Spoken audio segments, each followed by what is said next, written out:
The Wizard of Oz is a wonderful story, a wonderful movie, and a wonderful play. But most people don't realize its political or historical context. It was created in 1896 during one of the most contentious elections in American history. Today's Lunch Load is sponsored by the Patriot Gold Group.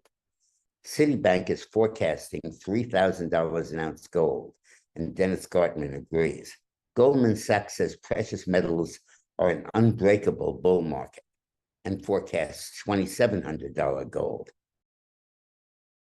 For many years, there had been a huge conflict brewing between farmers who wanted inflation, which meant that their debts that they owed to the Eastern bankers would shrink as the prices on everything else rose, and the bankers who wanted a stable currency so their debts could be repaid in full. This conflict came to be central to the political system in the US when farmers formed the Populist Party, which was to the left of the Democratic Party, and insisted on inflation as a vehicle to relieve farmers of their debts. And the form of inflation they chose was to replace gold with silver, or actually to allow silver alongside gold as the medium for denominating and issuing currency. The movement found its life in 1896 when William Jennings Bryan, a young orator from Nebraska, addressed the Democratic Convention and brought it to its feet, applauding, saying, you shall not press upon mankind's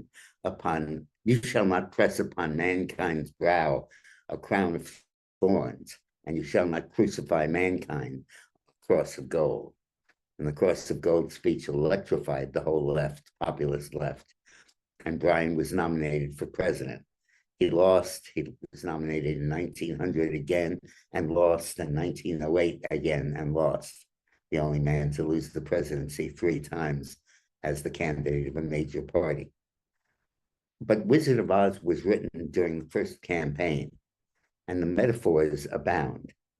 Dorothy looks for the yellow brick road, which means the gold standard, and she tries to walk on it with silver slippers, which means the silver should be treated with gold. And she meets the Tin Man without a heart, and that's Wall Street bankers. And she meets the Cowardly Lion, who was William Jennings Bryan, who was reluctant to go whole hog on a platform of free silver.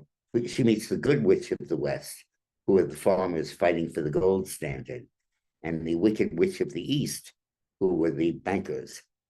The villain of The Wizard of Oz is William McKinley, who is the Republican candidate for president against Bryan, and the one who, behind the scenes, is the great wizard who is manipulating McKinley.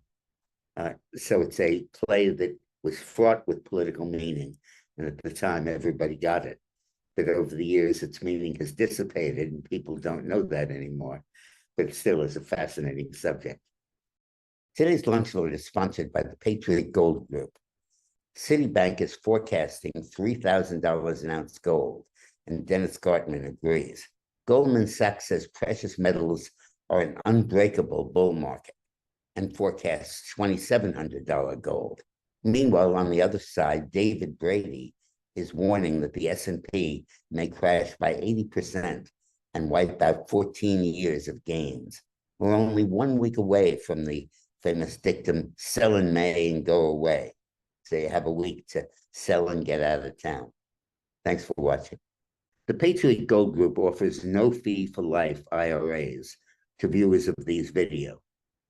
The IRA minimums are $25,000 and $100,000 for the no fee for life IRA.